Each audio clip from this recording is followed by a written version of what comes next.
нархи билет тудаи абраднаш $500 дар бар мегирад. барои хоҳишмандоне ки ба Макка ва Мадина сафар карданӣ мешавад, худо хоҳад рӯзҳои наздик як маълумот ба ҳамаи шумо пешниҳод мекунам. духтар намехоҳад далши зиндагӣ кардан, ду кӯдак дорад. а касое ки билетҳошон роӣ кардагӣ набошанд, сабр кунен, билетҳои ҳаматон роӣ мекунанд. ассалому алайкум ба ҳама тамошобинони барномаҳои канали Юрист CJ.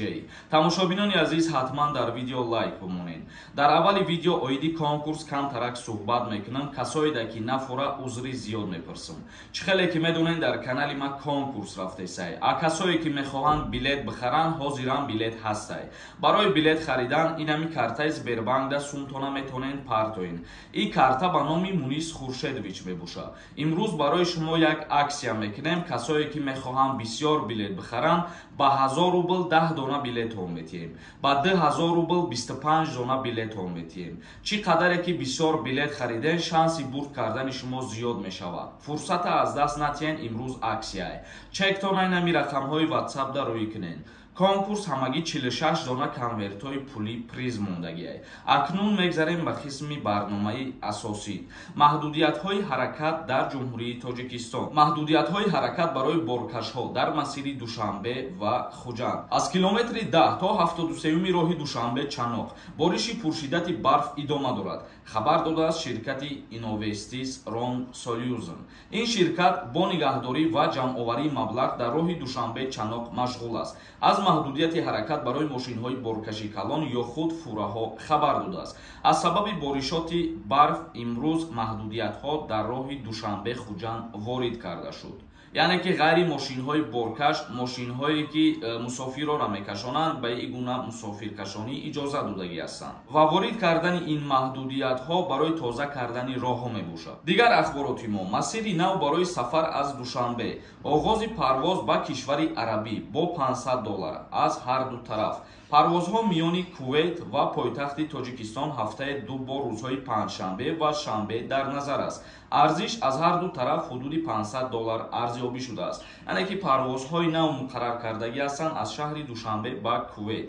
нархи билет тудаи абраднаш $500 дар бар мегирад. яъне ки шумо агар аз як тараф омаданӣ бошен, мисол аз шаҳри Душанбе ба Кувейт $340 дар бар мегирад ва аз Кувейт ба шаҳри Душанбе $160 дар бар мегирад. яъне масири наве ки кушода кардагӣ ҳастанд, барои хоҳишмандоне ки ба Макка ва Мадина сафар карданӣ мешаванд, зиёдтар метавонад кӯмак кунад. назар ба дигар ҷойҳое ки сафар карданӣ мешаванд, через Кувейт рафтан ба Макка ва Мадина арзонтар мешавад. роҳандозии ин парвозҳо дар ҳоле мебошад ки ҷумҳурии Тоҷикистон бо Кувейт азм доранд ҳамкориҳоро зиёдтар намоянд байни ду кишвар. тамошобинони азиз, мегзарем ба қисми хондани комментарияҳо. дар ҳаминҷо як чиза тавсиятон метиҳам. касое ки дар Москва ё ки Московский област қарор доред, агар ки границаи Қазоқистон гузаштанӣ бошен, пас рақамҳое ки дар рӯи экран ҳаст занг бизанен, омада шуморо аз дари хонатон гирифта ба границаи Қазоқистон мебарад. ҳатман аз номи юрист гап занен, бо скидкатон мекунад. Сироҷиддин нависонда: ассалому алайкум. 4 сол шид бе документам, граница гузарам, патент карда метавонам. то ҳоле ки агар дар ягон рейдҳо нағалтӣ, ҳеҷ кас запрет навъездид намекунад. агар дар таможни аэропорт ё дар таможни ҳамун сарҳадҳо аз ту ҳуҷҷат пурсон бишаванд, ту надошта бошӣ, огоҳ шаванд, баъд метавонанд ки депортат кунанд. Сангов нависонда: ассалому алайкум. ака дар Тоҷикистон донишҷӯ метавонад баъди дарс ё ки рӯзҳои якшанбе бо мошини худ таксӣ кор кунад. дар вақти аблава мегӯянд агар қапан хизмат мебаранд ё ки хориҷ мекунанд аз донишгоҳ. пешакӣ раҳмат. ин гап дурӯғ ай бародари азиз. бо тариқи автомобили шахсӣ ба дарсҳо ҳозир шидан мумкин нест, вале баъд аз соати дарсӣ иҷозат ҳастад. ҳуснӣ нависондай: ака барои давлатҳои Англия, Олмон рафтан маълумот бите. албатта ки дар пайи ҷустуҷӯ кардани информатсияҳо мебошам. худо хоҳад рӯзҳои наздик як маълумот ба ҳамаи шумо пешниҳод мекунам. оиди кор дар Англия, ба Америка сафар кардан ё ки ба Олмон сафар кардан, интизор бошен шумо. чӣ хеле ки медонен, тақрибан 10 рӯз пеш як видео кардам оиди ба Дубай сафар кардан, ҳамаша фаҳмондагиам. ба мисли ҳамун ягон видео мекунам, мефаҳмонам. касое ки видеои Дубая тамошо карда несем, бидурен видеои 10 рӯз пешинара минен ҳастед. Юсуфи нависондай: акаи Сорбон як саволу доштум, илтимос ҷавоб те. Май граница омадам, работа кардаем, 3 моҳ да меравам Тоҷикистон, бо биём ягон проблема намешава. Пешакӣ ҳазор раҳмат. Овозат хаста набоша, ҳамеша зиндаву сарбаланд бошӣ. Дар ҳолате ки ту работа қайд мекунӣ, бояд патент дошта бошӣ. Дар ҳолате ки нав вориди Россия мешавӣ, баъди 1 моҳ ё 1.5 моҳ обратно Тоҷикистон рафтанӣ мешавӣ, мабодое ки дар таможни аэропорт аз ту патент пурсанд, ту сроки мигратсиони картара нишоншон бите ки ман нав вориди Россия шидам ва аз сабабе ки кору фаъолият карда натонистум, бо обратно ба Тоҷикистон рафтаистам. Дар ин ҳолат запрет на въездат намекунанд. Лекин дар дигар ҳолатҳо, вақте ки тура дар роҳ меқапанд, мебинанд мигратсиони картаи ту работа айти ҳатман патент талаб мекунанд. Солиев нависонда: ассалому алайкум акаи Сорбон, ҳами саволи мада илтимос ҷавоб гардонед. Духтара шуш ҷавобша додагие, аммо аз закс ҷудо шидагӣ не. Духтар намехоҳад далши зиндагӣ кадан. Ду кӯдак доранд, шуш закса ҷудо накадеса. Духтар дига кас қатъи бояд хонадор кунанд. Чӣ бояд кард? Илтимос ҷавоб гардонед, ҷидат дорам. дар ҳолате ки ба суд ариза менависонанд барои бекор кардани акди никоҳ, дар ҳол акди никоҳа бекор намекунанд. муҳлати оштишавӣ метиҳад суд, яъне аз 3 моҳ то 6 моҳа интизор мешавад. дар ҳамин муҳлат ҳам ки агар тарафҳо аз фикрҳои худшон нагаштанд, баъдан акди никоҳа бекор мекунанд.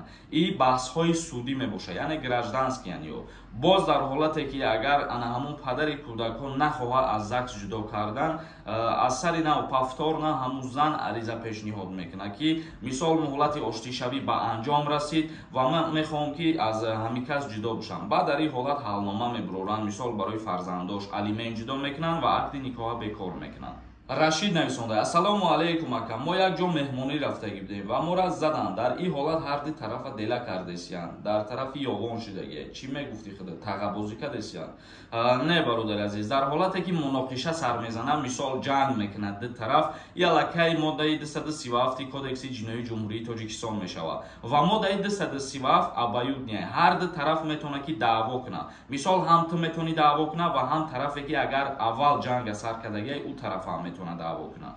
Асоев нависондай: ака, ҳамун номерои WhatsApp-та мон билет бихарем. Номерои WhatsApp дар аввали видео ҳастад. Қариб ки дар ҳамаи видеоҳо мо номерои WhatsApp-и конкурса мемонем. А касое да ки билетҳошона роӣ кардагӣ набошанд, сабр кунанд, билетҳои ҳаматона роӣ мекунанд. Аз сабабе ки бисёр менависонанд, сари вақт успеҳ намекунанд. Бе билет намемонед ягонтаи шумо. Салимов нависондай: ассалому алайкум Сорбон, дар Тоҷикистон Сбербанк ҳаст ё ин ки не? Картара дар назар дошта бошӣ, истифода мебаранд. Бале. Салим нависондай: ака, билет ба ватан чанд сум шидай то 15 декабра? Агар ки ҳозир бигирӣ арзонтар мегирӣ, вале 2 рӯз 3 рӯз пешакӣ бигирӣ қиматтар мегирӣ. Ҳозирашда билет аз Федератсияи Россия ба Ҷумҳурии Тоҷикистон аз 18,000 рубл то 30,000 рубл дар бар мегирад. Аз Тоҷикистон ба Россия ҳозир арзон шидагӣ. Хосор Тиҷей нависондай: ака, агар официально кор кунӣ, ки датат мекунанд ё ин ки не? Илтимос ҷавоб де. Вақте ки шартнома бо ширкат мебандӣ ва трудовой договор дорӣ, патента сари вақт супоридасӣ, дар ҳолате ки байни ту ва ширкат ягон мушкилӣ сар мезанад барои музди маош, дар ин ҳолат аризаи тура қабул мекунанд ва мақсад қонунгузории Федератсияи Россия тура пуштибонӣ мекунад барои баргардондани сумод. Дар ҳолате ки худат документ надошта бошӣ ва шаҳрнома надошта бошӣ, бираванд дар ягон ҷойҳое ҳастае ки кор мекунанд, ки датшон кунанд, дар ин ҳолат мақсад ба доди мардум ҳеҷ ка расида наметавонад. ба ҳамин хотир ҳар куҷое ки кор мекунед бо эҳтиёт бошед. Хай худтон дар Россия ин чизоро хубтар медонед ки файрод мекунанд, ягон дар он леста 10 кас 20 каса кор мефармонанд, ки датшон мекунанд. ин чизоро хубтар медонед худтон. Тамошобинони азиз, ба ҳамин барномаи имрӯзара ҷамъбаст мекунем. То барномаҳои оянда, худованд ҳамаи мо шуморо нигаҳбон бошад.